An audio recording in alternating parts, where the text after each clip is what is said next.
আর সাধারণত যারা এতেকাফ করেন নিজের লোকেরাই এসে দিয়া যায়, খাওয়ায়া যায়, তার যে কেউ নাই এটা তো আর কেউ জানে না। 3 দিন যে সবর করবে, সবরের নমুনা হইল বাহানাও করতে পারবা না, কারোর কাছে তোমার হালত বলতে পারবা না, একমাত্র জানাইবা এক জায়গা।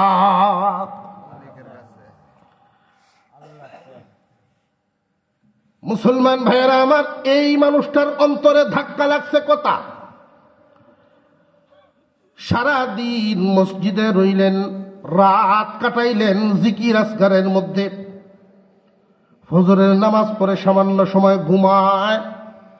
এইভাবে 2 দিন চলে গেছে, 2 রাত চলে গেছে, কোনো খানা নাই। এত বড় ধৈর্য, এত লম্বা সময় ধৈর্য ধরার অভ্যাস তো তার নাই। মনের ভিতরে নফসের মধ্যে শয়তানে হুমদুকা লড়ায়, হুজুরের কথায় হুদায় হুবাস থাকতেছে, তোর কাম তোরই করণ লাগবো না। আরেক মনে করে না, 2 দিন তো গেল, আরেকটা দিন কষ্ট করি, আল্লাহর উপরে ভরসা। ইচ্ছা করলে আমি চুরি করতে পারি, কারণ যেই পেশা সারা জীবন গুনার কাজ, আল্লাহ আমারে হালাল খাবার যদি খাওয়ান, হারাম আমি খাবো না।